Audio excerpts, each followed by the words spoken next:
Hey there, creatives. I am excited to share this conversation that I had with guest Melissa Wesner. She has been on the show a few times before, maybe twice before, but I meet with Melissa about once a month and we talk about business development stuff. And she's amazing. I am always inspired by what she's doing, her generosity, and the way she thinks about business development, running her group practice, and expanding her offerings outside of the therapy room. And we're going to be talking a little bit about one of her latest offerings on this show, as well as the reason why she went ahead and developed it. And part of that relates to the need for us as business owners to really refuel and replenish. And sometimes it can feel difficult to make that time. Maybe it feels selfish, or that maybe we feel like we can't justify going on um, a nice vacation for ourselves when there's so much that needs to be done work wise. And so she's kind of mixing it up and has created a business retreat, which will take place in Costa Rica in April of 2024. And it sounds really lovely what she has in mind. I've been following her on her social media, and she just did a trip to the location and has a bunch of videos up of her experiences there and kind of prepping for what's to come. And it looks like it's a beautiful, beautiful um, retreat community center, and lots of beautiful ways of engaging. And I don't know, it sounds amazing to me. And it's going to be part, for your person, for the person of the therapist, the person of the business owner to really refuel, replenish, relax, but also an opportunity to connect with other business owners and to do a little bit of work around business. And anyway, I hope you enjoyed this conversation. And if that sounds like something you'd be interested in, definitely check it out. The Creative Psychotherapist is the official podcast of the Creative Clinicians Corner, a practice building resource for creative psychotherapists. TCP Podcast is the cast for creative, expressive, and experiential focused psychotherapists curious to learn how to design, build, and scale a thriving private practice. Your host, Raina Lombardi, interviews successful therapists about the tools and strategies they have used to develop creative, focused practices. They also talk about the products, services, and side hustles they have developed using their knowledge and creativity to enhance their therapy practices, make a greater impact in their communities, and diversify their income streams. Welcome. Now here's your host, Raina Lombardi. Thanks for listening to the Creative Psychotherapist podcast. I'm your host, Raina Lombardi, and I'm really excited to welcome Melissa Wesner back to the show. If you are a listener, you've heard her on here twice. First, talking with her podcast co-host, Daniel Meyer. No, Mayer. Mm-hmm. Pronounced it incorrectly. And they were talking about, legal things related to practice ownership. And then this spring she was on and we were talking about systems in group practice. And today we're going to be talking about business owner stressors and burnout and prevention and the role of our own self-care and how to go about those things. And so, a little bit about Melissa. She's the founder of LifeSpring Counseling Services, a Maryland based group practice where she and her therapist strive to provide hope, healing, and empowerment through the collaborative process of counseling. And she's a certified brain spotter and brain spotting consultant and an avid believer in the power of brain spotting. She's a dreamer, a doer, and a co host of the Protecting Your Practice podcast. And she is currently creating and will be hosting the Ultimate Business Refresh Retreat in Costa Rica in 2024. Thanks so much for coming back, Melissa. Thanks for having me, Raina. I'm looking forward to our conversation. Me too. So let's kind of talk about like what inspired you to say, I'm going to pivot a little bit and I'm going to do a retreat for business owners. Yeah. I think over the past year, I've just been reflecting and thinking about how can I do things that allow me to have more fun in work. Mm, There are a lot of things that I was doing that I have a good routine for, but I think as an entrepreneur, you like to have your hands sometimes in a lot of different hats while also, not giving into shiny object syndrome. Um, but I have been attending a number of retreats over the past year. So I've been on the receiving end, and I know how good it can feel to be attending a retreat. But I also know that I love hosting. I love bringing people together. I love giving people experiences. And as I was attending this one retreat, I was like, I would love to do this. Like, I would love to just be offering retreats. That would be so much fun. Um, and having been in a position where I'm attending retreats that other people are putting together and just knowing how good it can feel to have someone else organizing that for you and kind of taking care of you. I have mm, both sides of that. I like the planning and I like the process of providing people with connection, community, and experiences. But I also know how good it can feel to be on the receiving end. And so that's mhm, kind of what started this is just wanting to pursue things that I really enjoy and also have more time with other business owners and be in community with them. yeah. So, what do you think are some of the benefits of attending a retreat as a business owner? Yeah. I mean, one of the nice things about attending a retreat is that you don't have to plan anything. Like you book your flight, you mark your calendar, and you show up, and someone's going to take care of you. And you don't have to worry about your food or your lodging and all of your things. Someone else is going to take care of you. And when you're a business owner, I think you're so busy taking care of everybody else. You might be taking care of your clients, you might be taking care of your employees, you might even be in a role where you're taking care of your family, you're taking care of everybody else. And sometimes the one person who's not getting your care is you. Hmm. And so it's an opportunity, one, for you to make an active decision to say, I'm working my butt off. I'm going to take care of myself because if I don't take care of myself, it's going to impact everything and everyone around me. And I'm worthy of being cared for. So, one, making that decision to care for yourself, but also putting yourself in a position where someone else can take care of you for a little while and you can just Hmm. show up and relax. I love that. I like when you were saying, as a business owner, you're taking care of so many people. I took a really deep breath because it is so true. Mm-hmm. You're responsible for so many things that, you know, you're constantly having to shift things around like, okay, that popped up. Now I have to adjust and take care of that. And that sometimes means that your needs are not attended to, but they may be attended to later than what you had originally hoped. So having somebody else do all of that planning, which for me, I love that. I love traveling, but I don't like the research of figuring out where I'm going to stay, booking all of those Mm-hmm. things, figuring out what I'm going to do.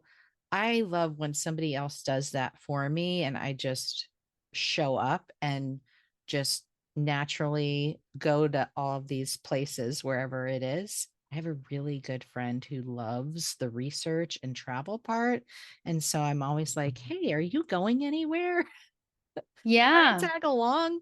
Because I know she's going to plan everything and I don't have to think about it. I just go, okay, well, here's my half of the money. And we go and have all these awesome experiences that she's arranged for. And it is so nice to not have to like think about that and have that experience. Yeah. And it's funny that you say that because we were just talking about this, right? Like we were Mhm. just talking about how I love like, I love the planning process for retreats and doing that, right? But when I'm in that process, I'm doing it for other people, right? Like I'm doing the planning and the research with other people in mind.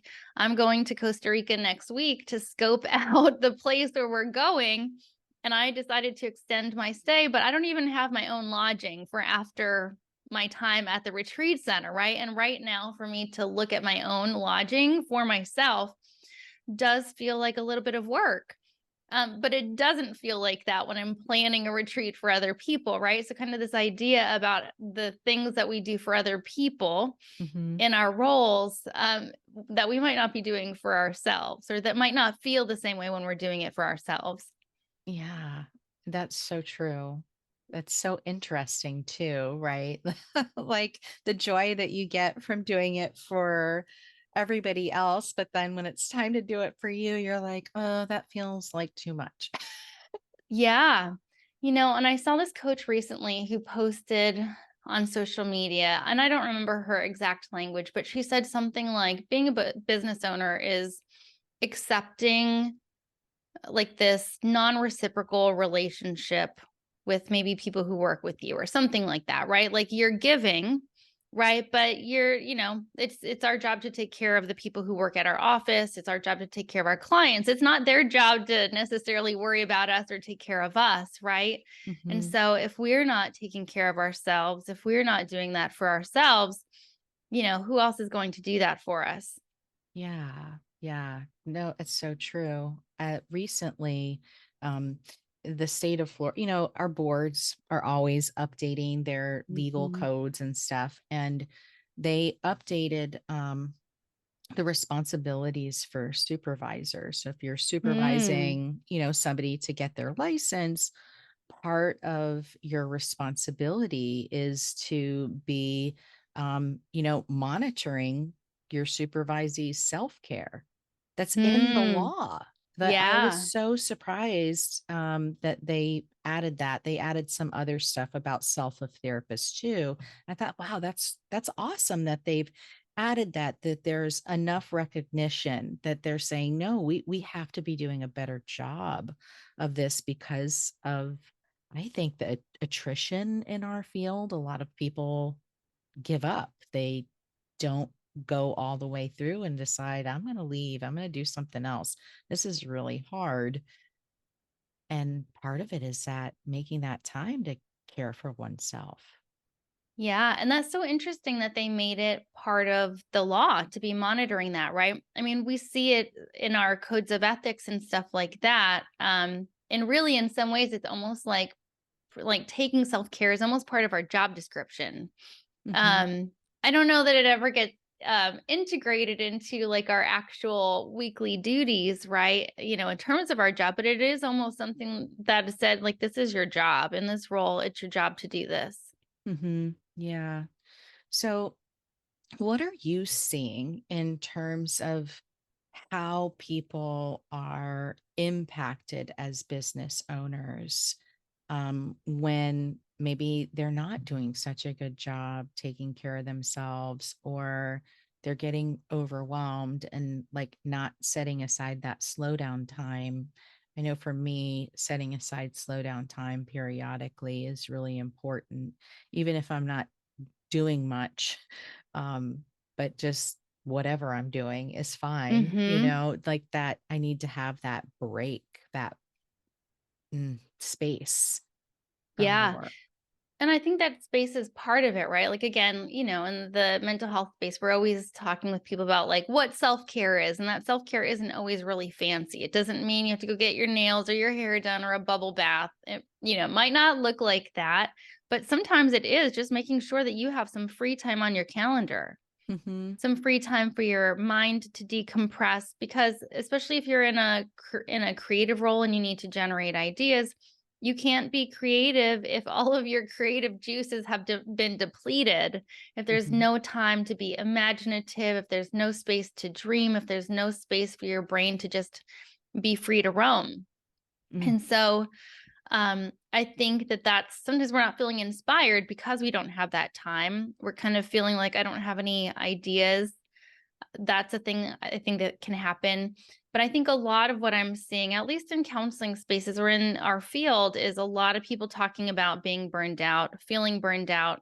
I think we have a lot of conversations about like caseload size, and we often attribute our burnout to our caseload size, or maybe even due to um, the content that we're exposed to. And the thing that I think is important for us to think about is that those things have been around since before the pandemic. And I think that right now is a time where I'm seeing so many people talk about burnout.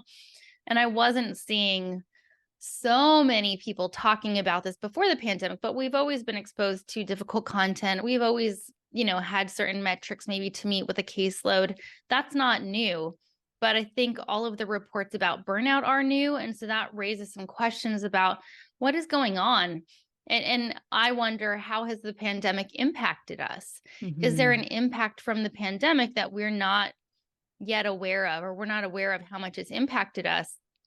I was mentioning earlier that I've been reading some stuff. Gallup has come out with a book called Well-Being at Work, and they have a great website.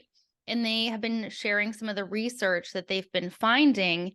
And one of the things that I found really interesting is that one study found that when they looked at people who were working remotely or hybrid or in person during the pandemic, that the people who reported the highest rates of burnout were people who were remote workers. And that really has been probably the majority of people working in the mental health field. So many of us have worked remotely during that time. And there might be different factors that influence, does someone like working from home? Do they not like working from home? But I question, how has remote work impacted us? We are more isolated now. And a lot of people have been talking about, I feel so isolated because they're not working in person anymore. Mhm. And if you're in private practice for yourself, you don't have colleagues necessarily, even on your team, that you can talk to. Yeah. Um, so those are some things that I'm really seeing come up. And also, I think during the pandemic, we had to be in go mode. And I think sometimes when there's a crisis or something happening, we go into go mode and our body will perform for us. Our body will do what it needs to do to get us through something. And so I also wonder, is there like a delay where our bodies are like, oh, the crisis is over? Just kind of like your body gets you through a crisis or gets you through a stressful moment. But then after it's over, you crash and you get sick, Yeah. right? And so I don't know the answers to these things, but as to why um, reports about burnout are so prevalent right now in our field. But what I do know is that, there's some new studies coming out that might give us some information, and to know that maybe the pandemic has impacted us more than we know. I would imagine that it has for sure, because there were so many drastic changes that were out of people's control. And in that regard, I mean, I think a lot of people experience some traumatic symptoms as a result of Mm-hmm. everything that happened with the pandemic, right? I have no control of whether I can go out and be in public. Mm-hmm. When I'm out in public, I have to, wear all of this, protective Mm-hmm. gear, which I've never had to do before, which feels uncomfortable because it's new and we're not used to it, even though the medical folks have been masking up and covering up in like crazy, like, precaution suits and stuff for years, right? They're used Yeah. to it. But for the lay public, it feels uncomfortable because it's not something we've had to have on our skin, and it wasn't a choice that we had.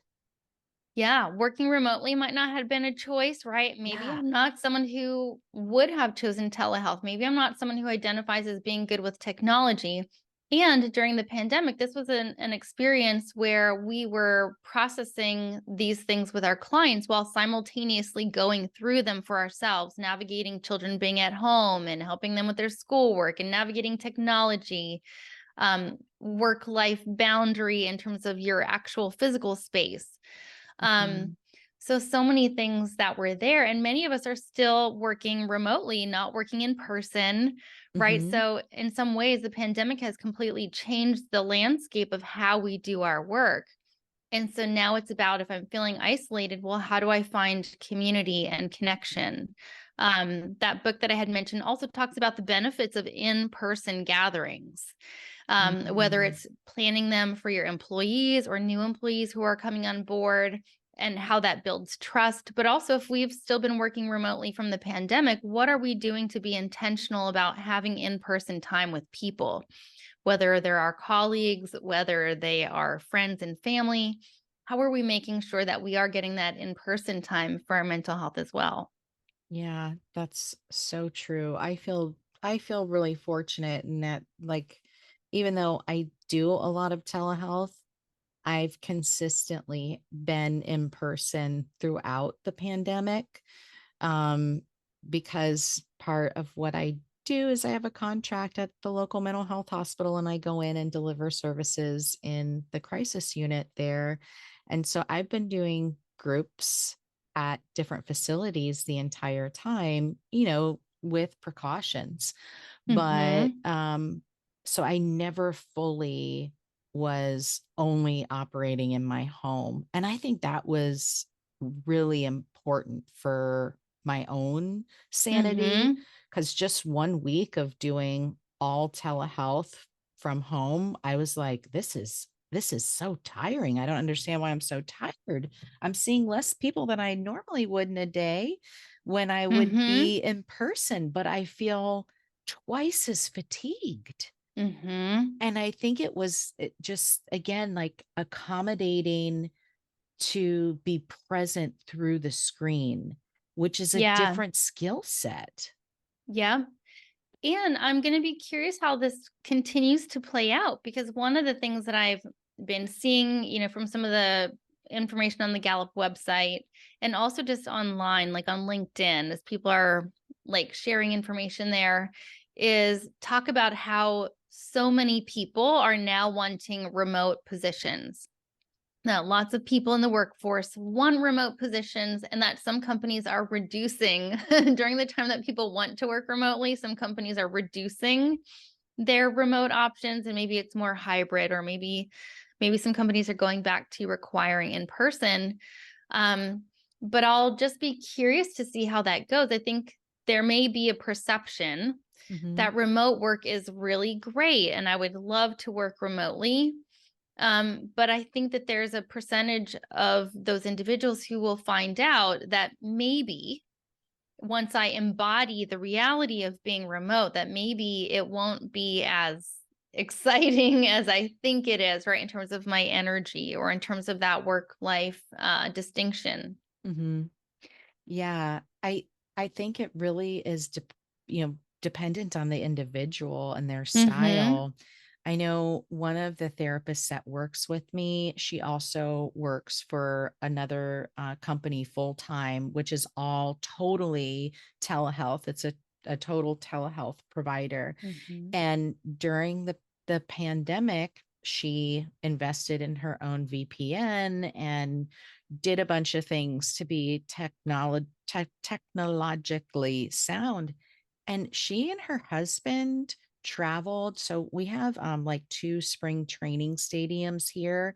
And she got an offer for the Red Sox to rent her house. And they were like, for spring training. And they're Mm-hmm. like, if we do Mm-hmm. that, we can travel, work remotely while they are renting our house. It's a win-win. And they Mm-hmm. and she was like, this was the best work experience ever, because Yeah.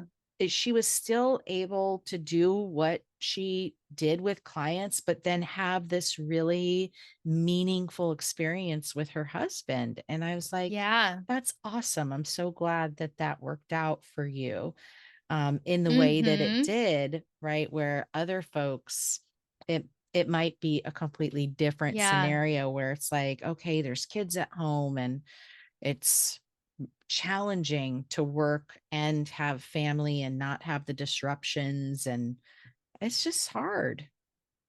Yeah. And even for myself, I'm someone who would probably say that I love working from home and, really enjoy that. But there are times where I'm like, I wonder how this has truly impacted you or will impact you, right? Sometimes, so I don't leave the house too often, which makes me sound like a little bit of a hermit right now, but so don't go out like too much because I work from home and I'm happy to be at home. But every now and then when I leave, I'm like, oh, like the world is a nice place. It's nice out here, you know? And so sometimes, even for myself, even though I'm someone who identifies as enjoying working from home, I'm like, how has this influenced you? How has this impacted you? Hmm. Yeah, it's easy to just stay in. I know it's easy for me too. Even though I love being with people and I think very social, Mm-hmm. but it's no problem.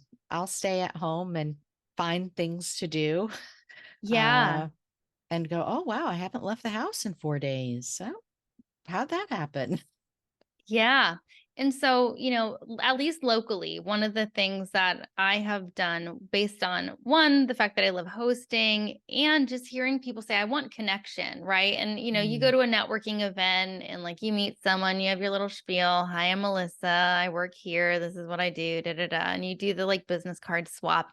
And then you may never talk to that person again because you didn't really get to know who they are. So locally, um, you know, we started organizing a clinician community membership where for local clinicians who want to sign up, I now arrange like fun activities for us to do every month. And nice. we, at least the first time that we did this, our day one activity had a rule that we're not going to talk about what we do for work, that we're going to get to know one another as humans first. And so now this is the second time that we're doing this, but we get together on a monthly basis just so we can have fun and get to know one another. But even in terms of community referrals and stuff like that, if you know someone for a year because you've hung out with them once every month, maybe more, just feels a little bit more organic. You have a connection, you know who this person really is. Hmm. Um, and so, at least for myself as well, right? Like for our community, but also for myself, it's an opportunity to say, okay, like let's get some people time in. Let's do something fun. And we're doing activities that I enjoy as well. And there are activities that probably like my partner's not interested in doing, like candle making maybe wouldn't be what he would pick. So, That's awesome. Yeah, no, my husband would not be down for candle making. yeah. Mm-mm, no. So get some in-person time doing fun activities, and so now with the retreat, it'll be another opportunity for people to get together and have some community and in-person time. The in-person time, that connection. And I agree with what you're saying about getting to know people. It feels so much better than knowing of someone. Well, I've met Mm-hmm. them. I know that they do this, but I don't really know much about them. And Yeah. I think that too kind of turns people off. And at Mm-hmm. least when I've been mentoring other folks that are trying to build their practices, like one of the things that feels really intimidating is that networking piece. Yeah.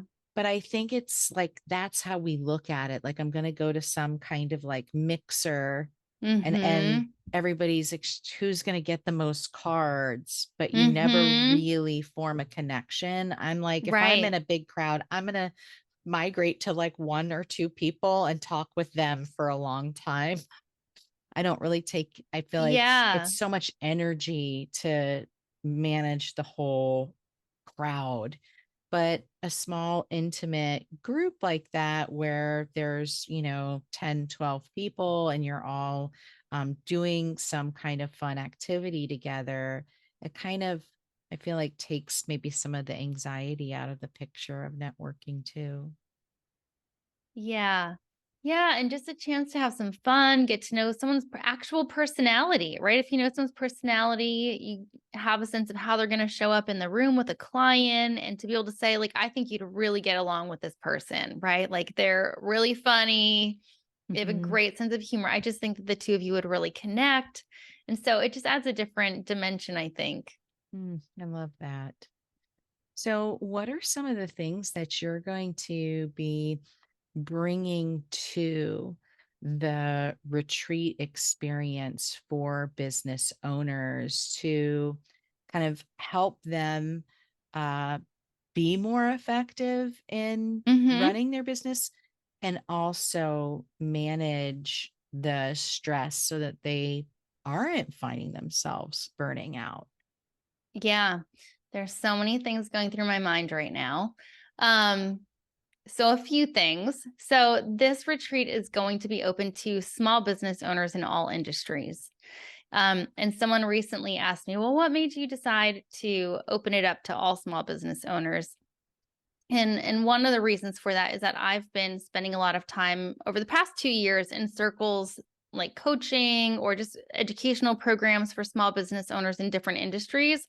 And I found that there's a lot of value in being around small business owners who are in other fields. I think in the counseling or mental health field, a lot of times, like, we've all received similar training. And so we start to share a lot of the same information. It just starts getting circulated in our community. And I've just found that being around other small business owners, there's just a freshness and a different way of thinking about things, different ideas that they've been exposed to as part of their training. So, one, we're going to have opportunities to learn from one another while we're on the trip, but there will be a cross pollination of ideas because we're working with people from other industries who have different ideas, different approaches. So, that's one thing on the business end. But one of the things that I'm excited about is the experiential component, especially as mental health providers. Like, if we know the things that we need to do to be well, like sleep, nutrition, hydration, movement, free time, like we know those things in our head. We just don't always put them into practice. And Totally. so I'm really excited to be able to give people an opportunity where they can have experiences where they're getting adequate sleep, where we're going to have gourmet vegan meals on this trip, like where they're eating really Mm. healthfully. And even the smoothie bar contains like mocktails, right? So, like, it's an alcohol free venue. We'll have mocktails, we'll have gourmet vegan food. But for people to see, like, in just a few days, how does my body feel when it's rested, with sleep, with eating healthfully, with moving my body in ways that I'm going to enjoy on the trip? How is that actually feeling? And what is that doing for my creativity and my inspiration and my ability to maybe think differently about my business while I'm here? So that's part of it experientially. But I think also just giving people an opportunity to say, what were my intentions for going into my business? Maybe it was Mm. money, maybe it was free time, maybe it was to have more time with family and to say, you know what, let's check in. What was that intention? How are we doing? Are we achieving that goal? And if not, then how do we need to maybe readjust? And also, how do we make our businesses sustainable, right? Like, how do Mm. we, Mhm. it's really, if you're a business owner, you can work all the time. There's always something to do, right? But Oh like, if we God. work all the time, right? Like, it's never ending. Yes, you have to adjust your mindset. If you're somebody that needs to check that box off that it was done, Mm-hmm. being a small business owner is going to be stressful because Yes. those boxes are never going to be all checked off. Right. And so, we have to find a way to make our work sustainable. Mhm. And one of the things that personally I've been thinking about is, how hard I've worked over the years, but also like, like I need to make time for myself. Whether that's like right now, I'm really trying to prioritize exercise, which you've heard me complain about before, but I'm really trying to prioritize exercise right now and to say, I'm going to do it first thing in the morning Mhm. because I want to give myself the best of myself when my battery is fully charged rather than having only fumes in the tank at the end of the day. And then I don't do it maybe, or maybe if, Mhm. even if I do, I have like no energy. So I think really working on how do we make our businesses sustainable? How do we, these wellness practices that we talk about on the retreat, how do we make sure that we follow through? How do we make Mhm. sure that we look at that? What are some things that we're doing that we can take off of our plate? Also, But in terms of specific activities, we will be doing a really cool blue clay experience. There's like some blue clay by a waterfall. So we're going to get to experience the blue Oh, clay. that sounds Yeah. awesome. Yeah. So that's going to be really fun. And I think I'm doing that next week. So I get to try it out. Um, I hope you take pictures. I want to and see. yes, everyone's going to be so sick of my pictures, but I will have them. So that's happening. We're going to be doing yoga because I feel like if you're going to have a retreat, you kind of need yoga. I think it's almost like a prerequisite. So yoga is happening. I'm pretty sure we have some hikes happening. There's a mandala on the beach experience as well. And I think we're going to do some drumming. I think I have that listed as one of our activities that we're going to be doing. So we're going to be doing things to help us relax in between the workshops that we'll be doing. Mm, Um, so those are some of the activities that we'll be doing. that sounds awesome. And I know that the retreat center that you picked out is really special. Can you share a little bit about the lodging accommodations of if people are interested in going, which it really sounds like a beautiful experience that you're putting together. What would the accommodations be at this facility? Yeah, so the accommodations are really cool. And I took a big leap in renting out the entire venue. So we will have the entire venue to ourselves. We'll have a private jet for ourselves that'll be taking us there. And we have options for single occupancy lodging, double occupancy lodging. We have domes or like those clear domes that you see online. I've never stayed in one, but maybe next week and I'll see them. But you can stay in a dome, you can stay in a bungalow. I mean, they have all sorts of options that are just really cool. Some of them have pools outside of them. And so the lodging will be really cool. And I've never been on a private jet before, so that'll be a new experience for me as well. So the private jet experience, is that like people fly into like the main airport in Costa Rica and then the private jet takes you to the facility or like near this? Yeah. Oh, Yep. So we have our own private jet. It's just us, and because we took the whole venue, so we have our own private jet that we're going to be on. We'll have the whole facility to ourselves. There will be nobody else there but the people who run the retreat center. that's awesome. And so when are the dates? When is this happening? Yes. So it's going to be April 2024. I have to go look at the dates. I don't want to give you the wrong one. So April 14th through 19th, 2024. And right now we have our early registration set to September 1st. So it's coming up soon. Potentially that's going to be extended since I'm only going to the retreat center next week. But we do have an added bonus for people who sign up early, which will be that you'll get to do a post-retreat call. Because after you go to a retreat, like you want to see the people that you've been on a retreat with, right? Like if you've Yeah. never been on a retreat, I think the thing to know about retreats is that it just facilitates closer relationships faster. I think because you're around people for X number of days in close quarters. So it just really facilitates close relationships when you're on a retreat and you want to be in touch with those people. So we're setting up like a post-retreat call so everyone can connect and so we can see how everyone is doing with implementing the content when they go back home. I love that.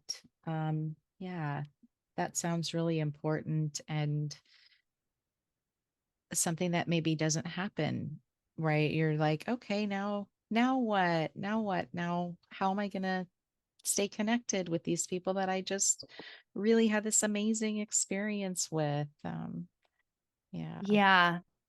And I think, just thinking about that. So I've led 2 different workshops to Mexico for mental health providers in particular. We did a continuing education program. I'm still in touch with all of those people who have gone on these trips with me. 2 of them work at my office now. 2 of them are in the clinician community membership that I'm running. I just had lunch with the other one the other day. And so there's just something about being on a retreat with other people that just facilitates the building of relationships. I was in another retreat this past year that someone else was hosting, and on the last day there was someone crying. Like they were like, Aw. I just don't want to go back home. I feel so isolated, and it's felt so good to be here. And I've been on retreats too. Like tears happen, right? Like stuff comes up when you're on a retreat. I've been the one with tears at the retreat. There's just something about it to be supported and to just have a space where your stuff can come up and where you can be with other people. I love that. And I do hope that if you extend the early bird special, Mm-hmm. that you let me know, because we're recording and it's the 25th of August right now. And I know it's not going to be out by the first. It's probably Yeah. going to be out like the second or third week in September. Yeah. So I, let me know. Yes, I feel pretty confident we're going to extend it just because I'll have more information to share with people after being there. So I feel pretty confident that we're going to extend it. It sounds really exciting and a wonderful way to take care of oneself while also, taking care of one's business. Yeah. Um, because so oftentimes we prioritize taking care of the business Mm-hmm. over ourselves. Yeah, and understanding like we are the business in some ways, right? Like if we are not taking care of ourselves, our employees are going to feel it, our clients will feel it, and if we are bringing a certain energy to the business, it will directly impact the business. And so one of the things that I've been thinking about is we think about our business strategy, which our strategy, whether it's like marketing or outreach, whatever that is, but we don't often talk about about our business strategy, including our wellness. And I think our wellness needs to be considered an important element of our business strategy. And there's tons of research out there to show ways that, even things like movement can help us facilitate creativity, which we Mm, need as entrepreneurs. And yet we don't often think about the importance of our wellness in our mm. business strategy. Yeah, no, that's so true, but it really does need to be part of it. It really does, right? We're building a business to work for us, not for us to work for Mm-hmm. it. And Yeah. if we're adding that Yeah. wellness component in, then we're really staying connected to that.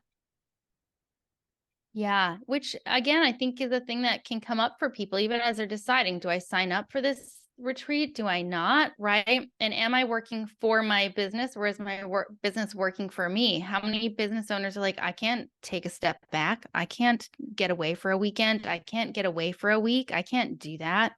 Right? Is my business working for me, or am I working for my business? Uh, I think a lot of people, it's the latter, right? Yeah. I know I just had COVID earlier this month and I was like, all right, well, I'm canceling pretty much the whole Mm-hmm. week. Um, all right. I didn't intend on it, but there it is. But I didn't have to worry about it. I didn't have to worry about like the finances of that because of the way I've structured the accounting piece. Right. And as I'm thinking about this, right, like the podcast episode that you did with me and Dan on the Protecting Your Practice podcast, when we were talking about grief, that was one of the things that we talked about, right? Is that the Mm, strategy that you have used and have had to use or develop as a result of life circumstances, but also sometimes forward thinking that you've developed to make sure that you have that ability as a business owner. mhm. Yeah. And I think that is like that. How do I prioritize my wellness? What am I going to need? I know that I need time. I know that I need big chunks of time throughout Mm-hmm. the year. Like the idea of 1 week a year, 10 days a year. Who came up with that concept? It's Yeah. terrible. Terrible. I think we have to adopt that more like European mindset around work. Yeah, that would be lovely. I've been seeing lots of like reels on that lately. So that's been on my mind. Mm. Well, for folks that are interested in participating in this retreat with you in Costa Rica, where can they find more information? Yes. So I can send you the link so you can put it in the show notes Oh, I because will. the link is really long. But if you don't want to look at the show notes, you can go to lifespringcounseling.net. And then under our services tab at the top, people can find that retreat. But the easiest way will be to go to the show notes and take a look there. So they'll be able to get all the information. I'm available if they have questions, Melissa at lifespringcounseling.net. And it's not up there yet, but by the time this airs, we will have an opt-in. We've developed like a little burnout prevention plan specifically for small business owners. And so when you go Mm, on the website, you'll be able to check that out as well. that sounds awesome. Thank you so much, Melissa. It's been so fun to talk to you. I love talking to you anyway. Yes. Well, I'm so glad to see you. And I'm so glad that we were able to catch up today. Yes, and I'm excited to share this with listeners, and I hope that you fill up the whole center. It's going to be Yes. awesome. Thank you so much. Thanks so much for listening to this episode of the Creative Psychotherapist podcast. I hope you enjoyed this conversation with Melissa. As I said in the intro, I really adore her and everything that she does. And I'm grateful for our friendship and just being able to learn from her has been a real treat. One of the things I really admire is that part of her entrepreneurial spirit is creating. She's always coming up with new ideas and iterations and things to do.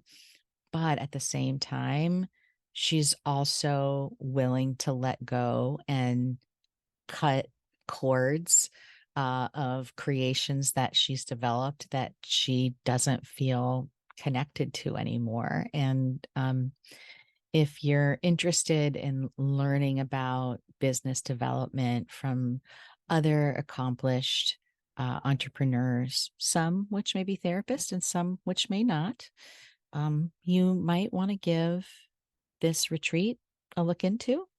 And you can find more information about that on her website, lifespringcounseling.net. Anyway, I will talk with you next week with my guest, Julia Varing. And I think you'll be really excited to hear about her work using expressive arts therapies with the aging population. And that conversation is really inspiring too. If you like what you hear, please rate, review, and subscribe to our show so that other people might find it as well and benefit from listening. Thanks so much, everyone. Thanks for listening to this episode of The Creative Psychotherapist. If you like what you heard, please rate, review, and subscribe wherever you listen to your favorite podcasts. For show notes, downloads, and additional resources, head over to the website at www.creativeclinicianscorner.com.